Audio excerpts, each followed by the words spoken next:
Welcome to RTV. ఇవాళ agenda కార్యక్రమానికి స్వాగతం. ఎజెండాకు సంబంధించిన అంశం మైనారిటీ వర్గాలపై దాడులు పెరుగుతున్నాయి, వారి ఆస్తులను కూడా కబ్జా చేస్తున్న పరిస్థితి. ఓ రకంగా గత 4 ఏళ్లుగా కూడా ఈ పరంపర కొనసాగిస్తున్నటువంటి పరిస్థితి కనిపిస్తుంది.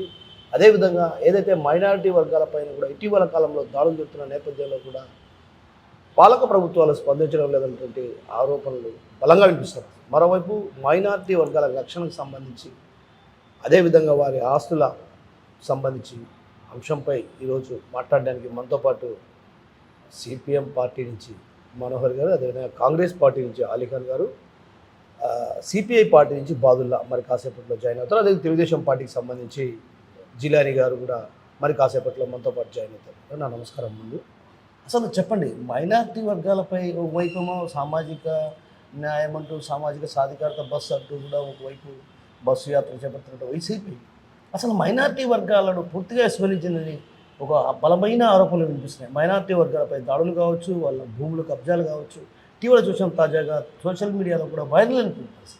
సో వీటన్నిటిని ఎలా చూడొచ్చు అంటారు? ముఖ్యంగా ప్రస్తుతం ఉన్నటువంటి రాష్ట్ర ప్రభుత్వం సామాజిక బస్సు యాత్ర పేరు మీద తిరుగుతూ ఉన్నారు. తిరగడం అనేది మంచిదే, దానికి సార్థకత ఉండాలి, ఫలితం ఉండాలి, చెప్పేదానికి వాస్తవికత ఉండాలి ఇచ్చినటువంటి అవసరం ఉందని చెప్పి మేము భావిస్తూ ఉన్నాం. ఎందుకంటే ప్రధానంగా చెప్పేది ఒకటి చేసేది ఒకటి ఉండకూడదు. చెప్పిన తర్వాత అది చేసి తీరాలి అని చెప్పి మేము ప్రధానంగా కమ్యూనిస్ట్ పార్టీగా సిపిఎంగా చెప్పదలుచుకున్నాం. అంతేకాకుండా ఇటీవల కాలంలో పదవులు మాత్రం ఇచ్చినారు, చైర్లు మాత్రం ఉంటాయి, కానీ పవర్స్ మాత్రం ఏముండవు. పాముకు కుట్టినా కొన్నిటికి విషం ఉండదు, అవి కుట్టినా మనుషులు చచ్చిపోరు, బతుకుతారు. కాబట్టి చాలామంది పదవులు ఉండొచ్చు కానీ వాళ్ళకేమి విషం లేని పాములు అని చెప్పి నేను చెప్పదలుచుకున్నాను. సరే, పదవులు ఇచ్చిండొచ్చు, సంతోషం, కానీ హక్కులు ఇవ్వాలి, పవర్ ఇవ్వాలనేది నేను ఏమైతే పవర్ ఉందో ఆ పవర్ ఇవ్వాలి. ఆ పవర్ను కొల్లగొట్టే పని ఎవరు చేయకూడదు. ఉదాహరణ, ఇటీవల నంద్యాలలో దుర్మార్గంగా హత్య చేశారు, చంపేయబడ్డారు, ఏమీ చర్యలు లేవు. చాగలమరి అనుకున్న దూరు దగ్గర చాగలమరి మధ్యలో ఓ మైనార్టీ అతను తన భూమిని దౌర్జన్యంగా లాక్కొని ఆక్రమించేసుకున్నారని చెప్పి సోషల్ మీడియాలో వచ్చింది. ఇట్లాంటి సంఘటనలు జరిగినప్పుడైనా కూడా వాళ్ళ మీద క్రమశిక్షణా చర్యలు ఎవరైతే ఆక్రమించుకున్నారో ఎంక్వైరీ చేసి చర్యలు తీసుకోవాల్సినటువంటి అవసరం ఉంది. కడప ఎన్క్రోచ్మెంట్కి సంబంధించి ఎన్క్రోచ్మెంట్ చేసేటప్పుడు, డెవలప్మెంట్ అయ్యేటప్పుడు చేయాల్సిందే.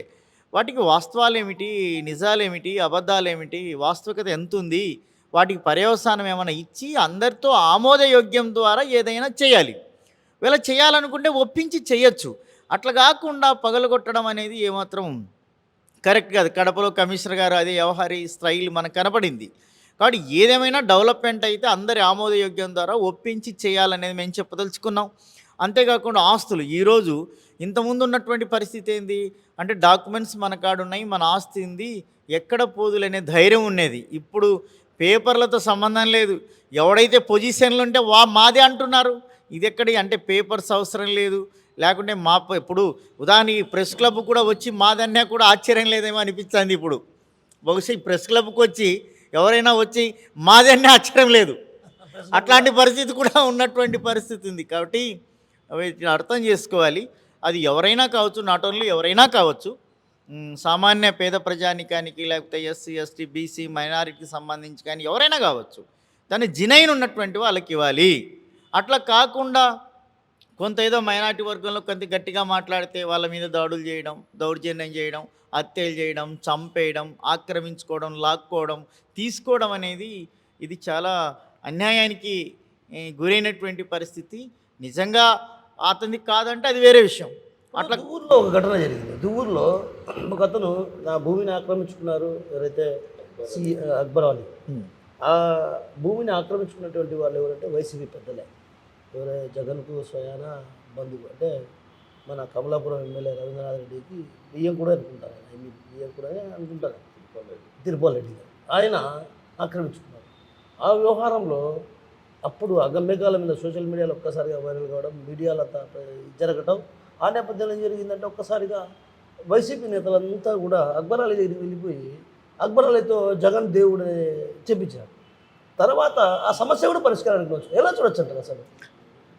ఒకటి, మనం ఏదో పిల్లి పాలు తాగుతుంది ఇలా చూడలేదనుకుంటే ఎట్లా గంట కట్టింది అందరికీ తెలిసినటువంటి విషయం కదా. పిల్లి గంట కడితే పాలు కడితే గంట శబ్దం వస్తుంది. కాబట్టి బలవంతం చెప్పిండొచ్చు. బలవంతం చెప్పినా మళ్ళీ ఎప్పుడోసారి బాధ తగిలిన తర్వాత వస్తారు. జెన్యూన్‌గా అది ఎవరైనా కావచ్చు. తనదైతే తనకి ఇచ్చేయాల. తనది కాదనుకుంటే ఏదైనా రాయి ఇచ్చింటనో లేదంటే తీసుకొనింటనో ఒప్పించి ఇచ్చింటే అది తీసుకోవడానికి ఎవరికి అభ్యంతరం లేదు. ఈరోజు కొంత ఇటీవల కాలంలో పులివెందుల్లో అంగన్వాడీ వర్కర్లు పెద్ద ఎత్తున సమ్మె చేస్తూ ఉన్నారు. సమ్మె చేస్తూ ఉంటే అక్కడ ఉన్నటువంటి మైనారిటీ ఒక ముఖ్యమైనటువంటి లీడర్ను కూడా సలీమానా అని చెప్పి ఆమెను బెదిరించారు. సెంటర్ పెట్టకూడదని చెప్పారు. సెంటర్ పెడితే అతన్ని ఇబ్బంది పెడతామని చెప్పారు. లేకపోతే మీ ఉద్యోగాలు తీసేస్తామని చెప్తున్నారు. మేము ఒకటే అడుగుతున్నాం, ఏదైనా సరే సమస్య వస్తే ఇబ్బంది వస్తే అడగాలి. ఏమిటి సమస్య, ఏమిటి ఇబ్బంది, ఏమిటి, మేము పరిష్కరిస్తామా పరిష్కరించలేమా, లేదంటే పరిష్కారానికి మార్గాలను చూపించాలి. అట్లా కాకుండా బెదిరించడం అనేది మంచిది కాదు. కాబట్టి అందరూ ఇప్పుడున్నటువంటి పరిస్థితుల్లో బెదిరితే ఇప్పుడు ఏం బెదిరే వాళ్ళు లేరు. పోతే ప్రాణం పోతుంది, అంతకన్నా ఏమవుతుంది. కానీ ప్రభుత్వం కూడా ఆలోచన చేయాలి. ఈ పై స్థాయి వరకు వెళ్తున్నాయా లేదా అనేది మేము చెప్పలేము. వేళ పై స్థాయి వాళ్ళు కూడా అబ్జర్వేషన్ చేసి అధికారుల ద్వారా, ఇప్పుడు ముఖ్యమంత్రి గారు ఉన్నారు, మన జిల్లావాసి, ఒకవేళ ఇట్లాంటి ఇష్యూ జరిగినప్పుడు జిల్లా ముఖ్యమంత్రి గారైనా దాన్ని జోక్యం చేసుకుని న్యాయం ఏమిటి పరిశీలన చేసి అధికారులకు అయినా మంచి జరిగేట్టుగా, న్యాయం జరిగేట్టుగా ఆదేశాలు ఇవ్వాలని చెప్పి మేము ప్రధానంగా చెప్పదలుచుకున్నాం. కడప టౌన్ లాంటిలో మైనారిటీ పాపులేషన్ ఎక్కడ ఘర్షణ కానీ గొడవలకు కానీ అట్లాంటి వాతావరణం ఎప్పుడు లేదు. ప్రశాంతత వాతావరణం. ఆంధ్రప్రదేశ్లో ఐక్యంగా ఉంటారు. ఆంధ్రప్రదేశ్లో కడప జిల్లా, కడప నగరం అత్యంత సమస్యాత్మకంగా లేకుండా సామరస్యంగా ఉండడానికి కడప నగరం అనేది చాలా అద్భుతమైనటువంటి ప్లేస్. అది దర్గా కావచ్చు, లేదంటే మర్యాపురం చర్చి కావచ్చు, దేవుని కడప కావచ్చు, ఇది చాలా మంచి వాతావరణాన్ని కల్పించే వాతావరణం. అట్లాంటి నగరంలో, అట్లాంటి మంచి కడప టౌన్లో దాడులు, దౌర్జన్యాలు ఇటీవల కాలంలో పెరగడం బాధాకరం. కాబట్టి ప్రభుత్వం వెంటనే జోక్యం చేసుకొని వీటిని నిలవరించడానికి, నియంత్రించడానికి ప్రయత్నం చేయాల్సినటువంటి అవసరం ఉంది. రాజు అనుకుంటే కొరడా దెబ్బలకు పదవి ఉండదు. కాబట్టి ముఖ్యమంత్రి గారి దృష్టికైనా లోకల్ నాయకత్వం లేకపోతే అధికారులైనా తీసుకెళ్ళి సమస్యను పరిష్కరించి ప్రజలకు ఇబ్బంది లేకుండా, మైనార్టీకి ఇబ్బంది లేకుండా చూడాలని చెప్పి మేము సిపిఎం చెప్పదలుచుకున్నాం. అలా తరచుగా మైనారిటీ వర్గాలనే పైనే అంటే ఒక రకంగా దాడులు జరుగుతున్నాయి. ఒక రకంగా మైనారిటీ వర్గాలకు సంబంధించినటువంటి ఆస్తులకు సంబంధించి రక్షణ లేని పరిస్థితి. మరోవైపు ఏదైతే ఇటీవల కాలంలో జరిగినటువంటి పరిణామాల నేపథ్యాలను దృష్టిలో పెట్టుకుంటే కూడా మైనారిటీ వర్గానికి సంబంధించినటువంటి వారిని అంటే ఒక రకంగా మనోభావాలు దెబ్బతినే విధంగా వ్యవహరిస్తుంది రాష్ట్ర ప్రభుత్వం అన్నటువంటి భావన ఒకటి ఉంది. ఎలా చూడొచ్చు అంటారు అసలు? ఆర్టీవీ ప్రేక్షకులకు నమస్కారం. వైసీపీ ప్రభుత్వం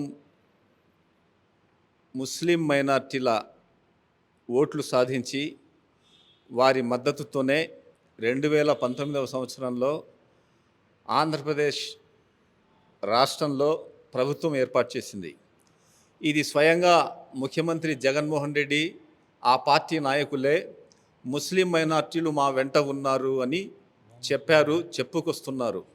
అయితే ఎన్నికల్లో ముస్లిం మైనార్టీల మద్దతు తీసుకొని వారి ఓట్ల ద్వారా అధికారం పొంది తద్వారా అధికారం చెలాయిస్తూ ఎవరి వల్లైతే అధికారంలో ఉన్నారో, ఏ మైనార్టీలైతే వారి వెంట ఉన్నారో వారి మీదే దాడులు చేయిస్తూ, వారినే అన్యాయం చేస్తూ, నరకయాతన పెడుతూ, వారి ఆస్తిపాస్తులను కాజేస్తూ మైనార్టీల పరిస్థితిని అత్యంత దుర్భర పరిస్థితుల్లోకి నెట్టింది అధికార పార్టీ నాయకులు, అధికార పార్టీ ప్రభుత్వం. ప్రధానంగా మైనార్టీ వర్గాలు ముఖ్యమంత్రి వైఎస్ రాజశేఖర రెడ్డి తర్వాత ఆయన తనయుడు జగన్మోహన్ రెడ్డి కూడా అలానే ఉంటాడు అని నమ్మి ఓట్లేశారు. ఆ విధంగా వైసీపీకి ఓట్లేసి పూర్తిగా మోసపోయారు. తిరిగి ఇప్పుడు కాంగ్రెస్ పార్టీ వైపు చూస్తున్నారు మైనార్టీలు. చూడటమే కాదు, కాంగ్రెస్ పార్టీకి కూడా మద్దతుగా నిలుస్తామని బాహాటంగా చెప్తున్నారు. రాష్ట్రంలో వైసీపీ ప్రభుత్వం పాలనలోకి వచ్చిన తర్వాత ప్రత్యేకంగా మైనార్టీల మీదే దాడులు జరుగుతున్నాయి. నంద్యాల పట్టణంలో తన కూతురి కంటే బాగా చదువుతోందన్న ఒకే ఒక అక్కసుతో ఆ అమ్మాయిని వేధించి ఆత్మహత్య చేసుకునే విధంగా ఒక స్థానిక చోటా నేత ప్రేరేపించి ఆ అమ్మాయిని చంపేసిన ఘటన చాలా అత్యంత దారుణం, బాధాకరం. అంతేకాకుండా మచిలీపట్నము ఇతర ప్రాంతాల్లో కూడా ఒక మసీదు స్థలాన్ని స్థానిక ఎమ్మెల్యే కొందరు వైసీపీ నేతలు కాజేసేందుకు కుట్ర పన్ని ఆ మసీదు ముతవల్లిని కూడా అంతమొందించారు అనేది పూర్తిగా వినిపిస్తున్న ఆరోపణలు జనాలు కూడా విమర్శిస్తున్నారు. అంతేకాకుండా కడపలోని రామకృష్ణ హై స్కూల్ యాజమాన్యంతో కుమ్మక్కై దర్గా స్థలాన్ని కూడా కేవలం అధికార అండతో కాజేశారు. దౌర్జన్యంగా హైకోర్టు స్టే ఉన్నా కానీ కూడా దాన్ని దురాక్రమించారు పోలీసులు, రెవెన్యూ అధికారుల అండతో. ఇది చాలా దుర్మార్గం. అదేవిధంగా కడప నగరంలో ముస్లిం మైనార్టీల ప్రాబల్యం ఉన్న ప్రాంతాల్లో వక్ఫ్ స్థలాలు, ఇతర మాన్యాలు, మసీదు స్థలాలు, దర్గా స్థలాలు యథేచ్ఛగా కబ్జా చేస్తున్నారు, యథేచ్ఛగా కాజేస్తున్నారు. తమ పేర అక్రమ మార్గంలో అధికారులను బెదిరించో, అధికారుల మీద ఒత్తిడి తీసుకువచ్చో, అధికారం చెలాయించో అన్యాక్రాంతం చేస్తున్నారు మైనార్టీలకు సంబంధించిన వక్ఫ్ ఆస్తులు. రాష్ట్ర వ్యాప్తంగా 50,000 ఎకరాలు వక్ఫ్ ఆస్తులు దురాక్రమణలో ఉన్నాయి. ఈ ఆస్తులను కాపాడటంలో ముఖ్యమంత్రి వైఎస్ జగన్మోహన్ రెడ్డి కానీ, రాష్ట్ర ప్రభుత్వం కానీ, కడప ఎమ్మెల్యే, రాష్ట్ర ఉప ముఖ్యమంత్రి, మైనార్టీ సంక్షేమ శాఖ మంత్రి అమ్జద్ బాషా ఘోరంగా విఫలమయ్యారు. కడపలోనే అన్యాకాంతం చేస్తూ తమ పార్టీ నాయకుల దౌర్జన్యాలకు, వక్ఫ్ ఆస్తుల ఆక్రమణకు వంతపాడుతున్నారు అమ్జద్ బాషా. కాబట్టి పూర్తి స్థాయిలో వైసీపీ ప్రభుత్వం మైనార్టీల రక్షణలో విఫలమైంది, మైనార్టీల ఆస్తుల రక్షణలో కూడా విఫలమైంది. వక్ఫ్ ఆస్తులు కడప జిల్లాలో 371 ఎకరాలు మాత్రమే కబ్జా జరిగింది అనేది అధికారికంగా చెప్తున్న గణాంకాలు. అయితే 2,000 ఎకరాల కడప జిల్లాలో వక్ఫ్ ఆస్తులు ఉండగా పూర్తిగా 80% అన్యాక్రాంతమయ్యాయి. వాటిపై ఎలాంటి చర్యలు లేవు. కేవలం కంటి తుడుపు చర్యగానే మాత్రమే చూస్తున్నారు. ఎలాంటి సమర్థవంతమైన, కఠినమైన చట్టపరమైన చర్యలు తీసుకోవడంలో ఘోరంగా విఫలమైంది రాష్ట్ర ప్రభుత్వం. పూర్తిగా మైనార్టీలను దగా చేస్తూ, వారి ఆస్తులను కాజేస్తూ, వారిపై దాడులు చేస్తూ, వారికి రాష్ట్ర ప్రభుత్వ పరంగా, చట్టపరంగా అందాల్సిన హక్కులను, అధికారులను హరించేస్తుంది ఈ దుర్మార్గ ప్రభుత్వం. మరోవైపు ఆగర్భ శత్రువైన కేంద్రంలో ఉండే ఆర్ఎస్ఎస్ ప్రభావిత బీజేపీ ప్రభుత్వంతో కుమ్మక్కై వారికే వంతపాడుతూ, వారి ఆగడాలను సమ్మతిస్తూ బీజేపీ ప్రభుత్వంతో కలిసి కేవలం దగా చేస్తూ, ఇటీవల రాజ్యసభలో బీజేపీ ప్రభుత్వం వక్ఫ్ చట్టాలను రద్దు చేస్తామని బిల్లు ప్రవేశపెడితే ఇదే వైసీపీ పార్టీలు, తెలుగుదేశం పార్టీ, ఇతర పార్టీలు కూడా ఓటేసి మైనార్టీలను దగా చేశాయి. కాబట్టి ఇందుకు పూర్తి బాధ్యత అధికారంలో ఉండే వైసీపీ ప్రభుత్వమే వహించాలి. దీన్ని చాలా తీవ్రంగా ఖండిస్తున్నాం. వక్ఫ్ ఆస్తులను కాపాడే వక్ఫ్ చట్టాన్ని కూడా రద్దు చేసేందుకు రాజ్యసభలో కానీ, లోక్సభలో కానీ ఓటు వేయడం, బయటికి వచ్చి మైనార్టీల పట్ల కపట ప్రేమ చూపించడం, ఈ విధంగా రాజకీయంగా మోసం చేస్తూ, వక్ఫ్ ఆస్తులను కాజేస్తూ, రాజకీయంగా పూర్తిగా దగా చేస్తున్న ఈ పార్టీలు. అందువల్ల కాంగ్రెస్ పార్టీ ఒక్కటే మైనార్టీల పక్షపాతి పార్టీగా ఉంది. అంతేకాకుండా గతంలో చాలా సంక్షేమ కార్యక్రమాలు కూడా జరిగాయి. రాజశేఖర రెడ్డి ప్రభుత్వంలో 4% రిజర్వేషన్లు కూడా మైనార్టీలకు ఇచ్చారు. ఈ విధంగా చెప్పుకుంటూ పోతే కాంగ్రెస్ పార్టీ ప్రభుత్వాలు చాలా మేలు చేశాయి. కానీ ఈ వైసీపీ ప్రభుత్వ హయాంలో చాలా దుర్మార్గం జరిగింది. దుల్హన్ పథకాన్ని పూర్తిగా నిర్వీర్యం చేశారు. మైనార్టీ స్కాలర్షిప్లు బీజేపీ ప్రభుత్వం పూర్తిగా ప్రీ మెట్రిక్ అన్ని స్కాలర్షిప్పులు, ఉన్నత విద్య స్కాలర్షిప్పులు, ఫారిన్ విద్యా స్కాలర్షిప్పులు మొత్తం తీసివేసి నిలిపివేస్తే రాష్ట్రంలోని ముఖ్యమంత్రి వైఎస్ జగన్మోహన్ రెడ్డి కానీ, రాష్ట్ర ప్రభుత్వం కానీ, వైసీపీ ప్రభుత్వం కానీ, ఉప ముఖ్యమంత్రి అంజద్ బాషా కానీ కిమ్మనకుండా సైలెంట్గా ఉండిపోయారు. దీన్ని పూర్తిగా మైనార్టీలు గమనిస్తున్నారు. రానున్న ఎన్నికల్లో తమకు జరిగిన ఈ ఘోర అన్యాయాన్ని, దుర్మార్గాన్ని, తమ ఆస్తులను కాజేయడం, తమకు అన్యాయం చేయడాన్ని పూర్తి స్థాయిలో 2024లో జరిగే సాధారణ ఎన్నికల్లో వైసీపీకి పూర్తి స్థాయిలో గుణపాఠం చెప్పి తమ ఓటు ద్వారా ఈ ప్రభుత్వాన్ని గద్దె దించుతారని మేము ఆశిస్తున్నాం. మైనార్టీలకు పూర్తి భరోసా ఇస్తున్నాం. ఎవరు భయపడాల్సిన అవసరం లేదు.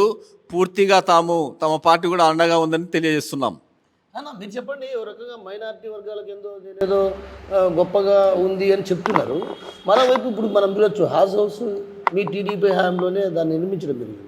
ప్రస్తుతం మా హౌస్ కూడా నిరుపయోగంగా మారి ఇక్కడ లోకల్గా ఉన్నటువంటి మైనారిటీ శాఖ మంత్రిగా కూడా మైనారిటీ వర్గానికి చెందినటువంటి వ్యక్తే ఉన్నాడు. మరి ఇక్కడేమో హాజుకు సంబంధించిన భవనాలన్నీ ఉన్నాయి. అన్నీ ఉన్నా కూడా 4 ఏళ్ళుగా అది నిరుపయోగంగానే ఉంది. మరోవైపు మైనారిటీ వర్గాలపైన దాడులు పెరుగుతున్నాయి. మైనారిటీ వర్గాల ఆస్తులు ధ్వంసం అవుతున్నాయి, కబ్జాలు జరుగుతున్నాయి. వీటికి అసలు అంతే లేకుండా పోయింది. అసలు ఎందువల్ల ఒక మైనారిటీ శాఖ మంత్రిగా ఉన్నటువంటి ఆయనే మైనారిటీ వర్గాలకు న్యాయం చేయలేదన్నటువంటి ఆరోపణలు ఎలా చూడొచ్చు అంటారు?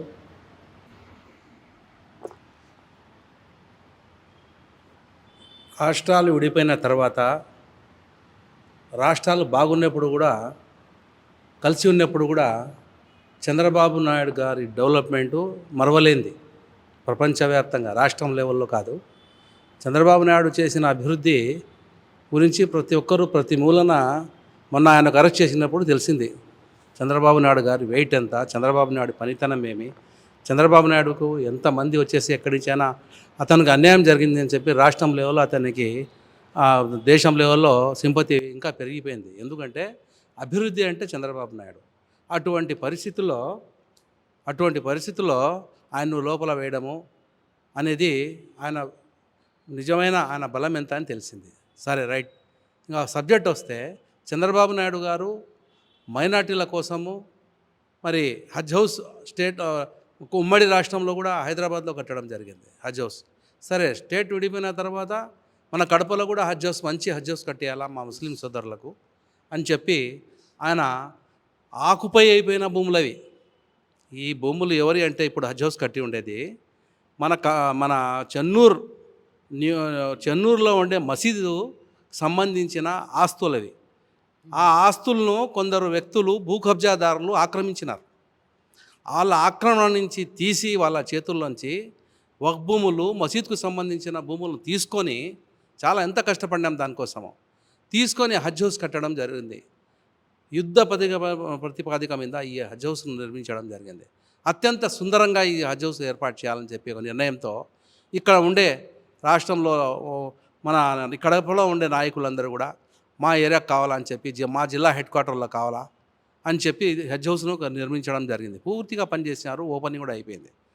అప్పుడు ఏదో తొందరగా ఎలక్షన్లు వస్తాయని చెప్పి అక్కడ రోడ్డు కూడా తొందరపాటుతో వేసినారు.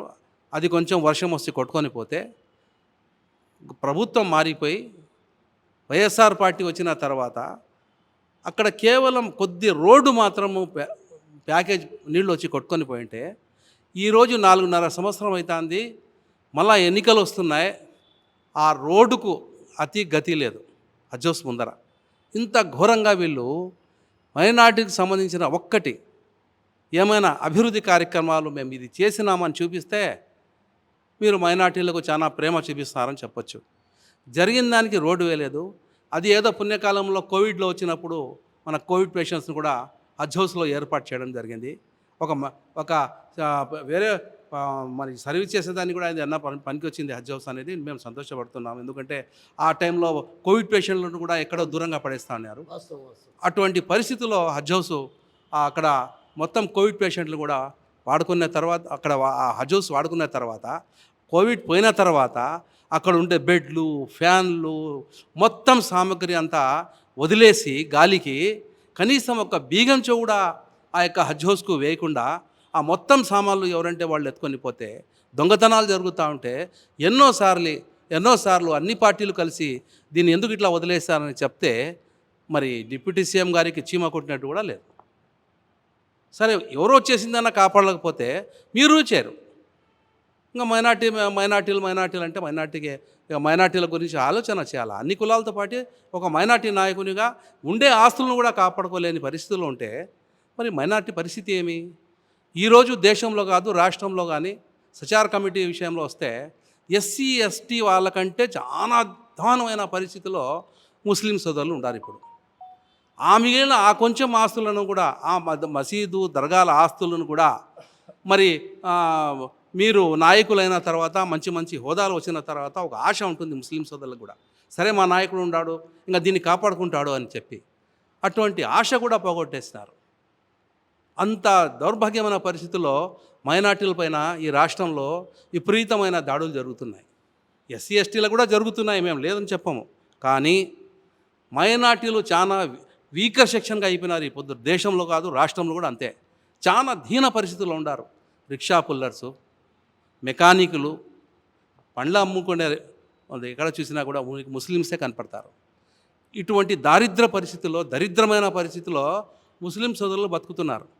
మరి దాడులు వాళ్ళపైనే, వాళ్ళు చెప్పకుండా ఉంటే వాళ్ళపైన దౌర్జన్యాలు. చిన్న ఇండ్లు ఉంటే ఎక్కడన్నా వాళ్ళు చెప్పకుండా ఉంటే దాన్ని కూలగొడతారు. మసీద్ సమస్యలపైన అడగను పోతే వాళ్ళని చంపేస్తారు. ఏంది ఇది? ఏమి ఇష్టము? ఏమి ఇది? రాజ్యాంగం ఏమి? రాజ్యాంగ పరిస్థితులు ఏమి? వీళ్ళు రాజ్యాంగాన్ని గౌరవిస్తున్నారా లేదా? ఏంది ఇది? అర్థం కావడంలే మైనార్టీ సోదరులు. ఈ రకంగా జరుపుకుంటా పోతే ఇంకా మనం ప్రజాస్వామ్యంలో ఆ రోజు బ్రిటిష్ వాళ్ళతో పోరాడిన వ్యక్తి టీపు సుల్తాన్. ఫస్ట్ వాళ్ళు టీపు సుల్తాన్ బెంగళూరులో, అక్కడి నుంచి మొట్టమొదటిసారిగా దండయాత్ర చేసింది టీపు సుల్తాన్. వాళ్ళ మౌల్వీలు వచ్చి కలిసి ఈ దేశాన్ని వాళ్ళ ప్రాణాలు తెగించి వాళ్ళు దేశం కోసం తోడ్పడి ఎంతోమంది వేల మంది ముస్లిం సోదరులు, మౌల్వీలు, టీపు సుల్తాన్ రహమతుల్లా అలై అటువంటి పెద్ద పెద్ద వ్యక్తులు తమ కుటుంబాలను తమ జీవితాలను నాశనం చేసుకొని ఈ దేశం కోసం ఎంతో పోరాడిన వ్యక్తులు వాళ్ళ నామరూపాలు లేకుండా చేసేసినారు. ఈరోజు కడపలో కూడా పెద్ద పెద్ద మౌల్వీలు, పెద్ద ముస్లిం సోదరులంతా చాలామంది ఆ టైంలో ప్రాణాలు తెగించి ఈ యొక్క దేశం కోసం పోరాడిన వ్యక్తులు ఉన్నారు. అటువంటి వ్యక్తులతో నిర్మించిన కొన్ని వీధులను కూడా తీసేస్తున్నారు. వీధుల పేర్లు మార్చేస్తున్నారు, జిల్లాల పేర్లు మార్చేస్తున్నారు. ఏమి వీళ్ళందరూ త్యాగ పురుషులు? ఏం చేశారు ఇలా ఈ దేశం కోసం అని నేను అడుగుతున్నాను. ఈ దేశం కోసం పోరాడిన వ్యక్తులు పేర్లు కూడా తొలగించే పరిస్థితి ఈ దేశంలో, ఈ రాష్ట్రాల్లో జరుగుతా అంటే వీళ్ళు ఏం సాధించినారని? ఒక వ్యక్తి ఒక ఏరియాలో ఆ టైంలో ఒక మంచి పని చేస్తూ ఉంటే ఆయన పేర్లు పెట్టుకుంటాన్నారు. ఇప్పుడు ఎవరు మంచి పని చేస్తున్నాడు, ఎవరు పేర్లు మార్చేస్తున్నారు? గూండాలు, దౌర్జన్యాలు చేసేవాళ్ళు, ఎవరైతే ఎక్కువ మందిని సర్వనాశనం చేసిన వాళ్ళ పేర్లు పెడతారా? ఏమిది? దేశ పరిస్థితి ఏమి? రాష్ట్రాల పరిస్థితి ఏమి? చిన్న చిన్న ఏరియాల్లో దౌర్జన్యాలు జరుగుతా అంటే పోలీసు వ్యవస్థను కూడా వాళ్ళు మేనేజ్మెంట్ చేసి, పోలీసు వ్యవస్థ కూడా వాళ్ళ సైడు కొద్దిమంది వాళ్ళతో పాటి వాళ్ళకు అండగా ఉండడం ఏమిటి? ఏం పరిస్థితి? దేశం పరిస్థితి ఏమి? రాష్ట్రాల పరిస్థితి ఏమి? మంచి వాళ్లకు స్థానమే లేదా?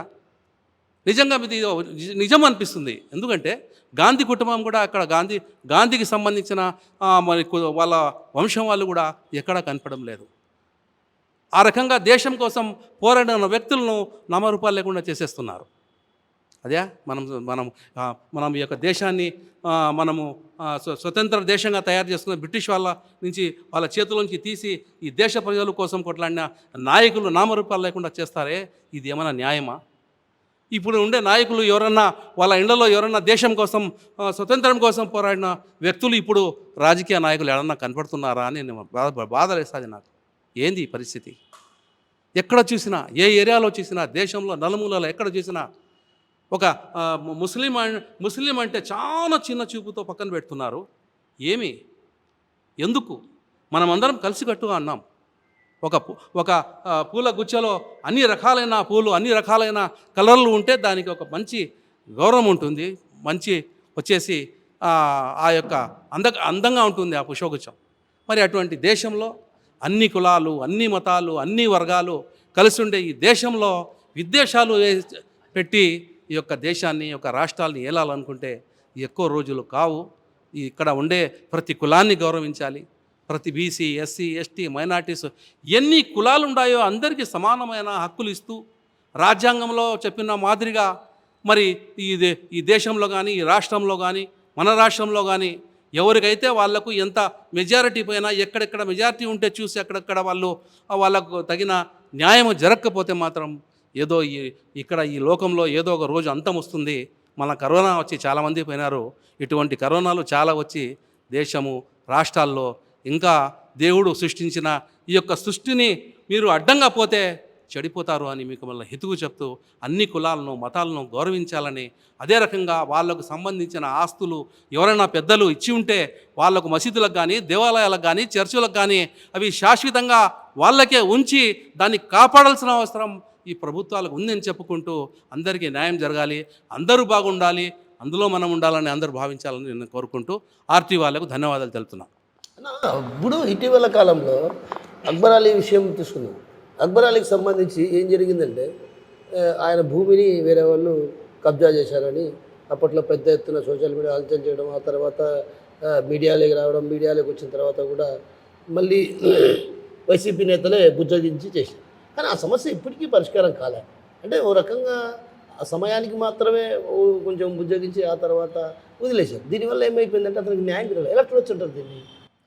ఇప్పుడు ఉండే పరిస్థితుల్లో న్యాయం జరుగుతుంది అనేది మర్చిపోవాలి. మనకు న్యాయం జరుగుతుంది, మనము మాకు ఖచ్చితంగా మా గురించి మా ఆస్తులు తీసుకునే వాళ్ళకంతా న్యాయం జరుగుతుంది అనేది ఇప్పుడు మర్చిపోవాలి. ఎవరిది దౌర్జన్యం ఉంటే, ఎవరిది ప్రభుత్వం ఉంటే, వాళ్ళ మనుషులు ఎవరుండారో వాళ్ళకే న్యాయం జరుగుతుంది. దానికి కాపాడే వాళ్ళు కూడా కొంతమంది పోలీస్ వ్యవస్థ కూడా వాళ్ళని కాపాడుకుంటూ కవచంలాగా చూసుకుంటూ ఉన్నారు. కాబట్టి ఈ వ్యవస్థలంతా పాడైపోతున్నాయి. దీన్ని క్రమశిక్షణలో పెట్టాలా, దీన్ని న్యాయంగా ధర్మంగా కాపాడే నాయకులు రావాలా.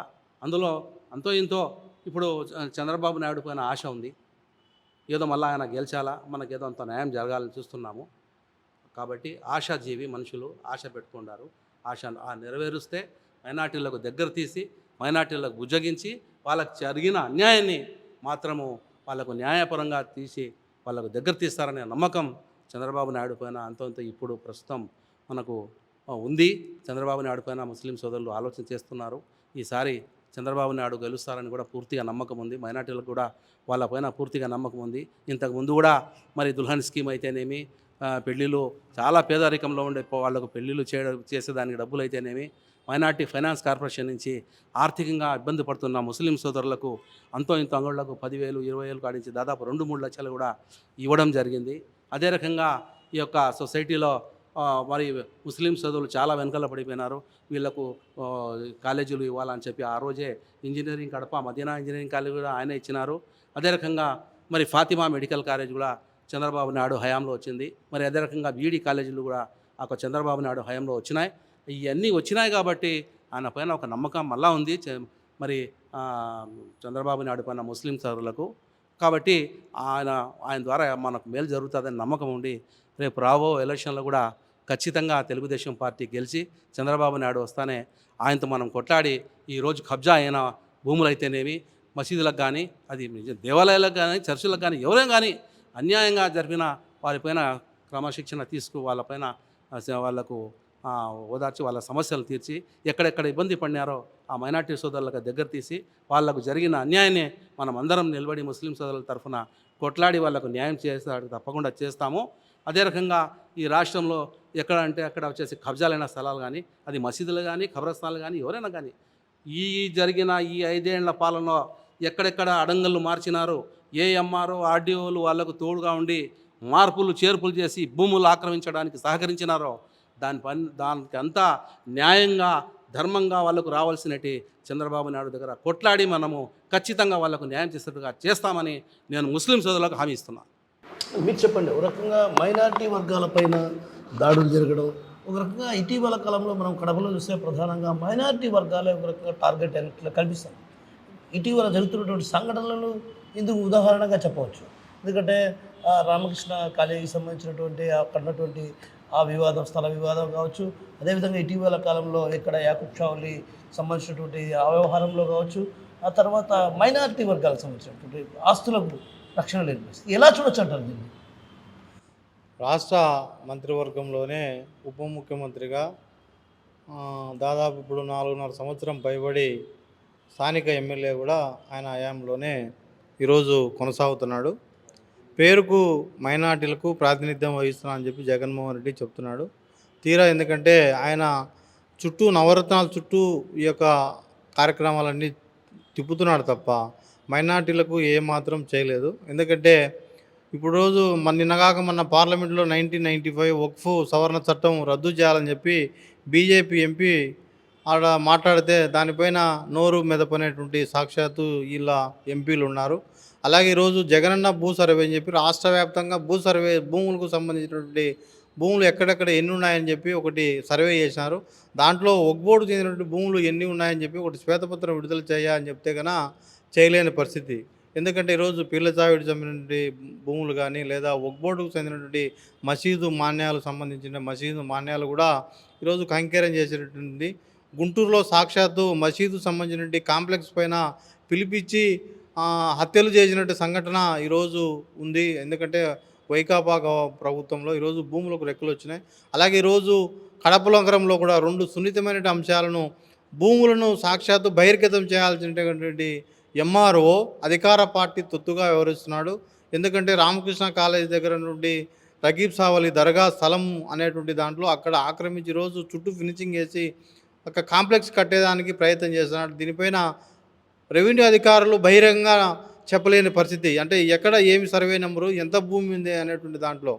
అలాగే ఈరోజు మద్రాస్ రోడ్లో కృష్ణా సర్కిల్ కూడా వాళ్ళు రోడ్డు అటువైపు ఉంది ఇటువైపు పోవాలంటే దాన్ని రాద్ధాంతం చేసిన పరిస్థితి. 1 మాటలు చర్చించాల్సినటువంటి స్థానిక మంత్రి అంజద్ బాషా మైనార్టీ మంత్రి అయినటువంటి ఆయన ఏమాత్రం చేయలేదు. దుల్హన్ కూడా వాళ్ళ ఎన్నికల హామీల్లో మేము ప్రారంభిస్తామని చెప్పి తీరా ఇంకొక సంవత్సరం ఎన్నికలు వస్తాయని చెప్పి ఏదో చెప్తే అది కూడా లేనిపోని ఎక్కడా లేని కండిషన్లో ఈరోజు వాళ్ళకు దుల్హన్ పథకం అందాలంటే 10వ తరగతి పాస్ కావాలంట. మరి చాలామంది ఈరోజు మైనార్టీలు అక్షరాస్యత శాతం ఉన్నత విద్యలో లేదా 7వ తరగతిలోనే చదువులు మానిపేసినటువంటి పరిస్థితి ఉంది.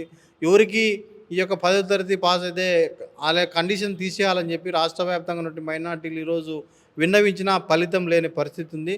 అలాగే ఈరోజు ప్రైమ్ మినిస్టర్ 15 పాయింట్ ప్రోగ్రాం కూడా కేవలం కాగితాలకే పరిమితమైంది. అవి ఉర్దూ ఉన్నటువంటి అంగన్వాడీ సెంటర్లు తెరపాలని చెప్పి ప్రతి ఒక్క దాంట్లో 15% మైనార్టీకి ఇవ్వాలనేటువంటి నిబంధన ఉంటే ఎక్కడా కానీ అమలు కాని పరిస్థితి ఉంది. ఈరోజు భూమి అసైన్మెంట్ భూమిలో గ్రామాల్లో ఎక్కడైనా భూమి ఇస్తున్నారా అని చెప్పి చెప్తే ఇప్పుడు పట్టణ కేంద్రంలో ఉన్నటువంటి మైనార్టీలకు ఎలాంటి లేదు. అలాగే ఈరోజు గతంలో చంద్రబాబు నాయుడు గవర్నమెంట్లో మైనార్టీ కార్పొరేషన్ ద్వారా 50,000 లక్ష రుణాలు ఇచ్చేటివి. ఈరోజు కేవలం మైనార్టీ కార్పొరేషను కేవలం బోర్డుకే పరిమితమైంది. వాళ్ళకు అక్కడ పోయి విచారిస్తే మాకేమి పనులు లేవు అని చెప్పి వాళ్ళ అధికారులే విన్నవించే పరిస్థితి ఉంది.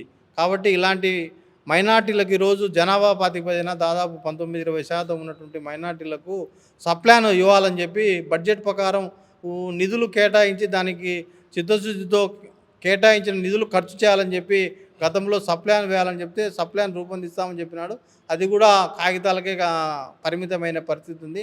ఇలాంటి పైపెచ్చు కోకలలు ఎందుకంటే మైనార్టీలకు ఈరోజు రక్షణ లేని పరిస్థితి ఉంది. ఎందుకంటే పట్టణ కేంద్రాల్లో వాళ్ళు జీవనం సాగించినటువంటి కడప నగరంలో కూడా వాళ్ళకు ఫుట్పాత్ పైన కూడా వ్యాపారాలు చేసిన పరిస్థితి ఉంది.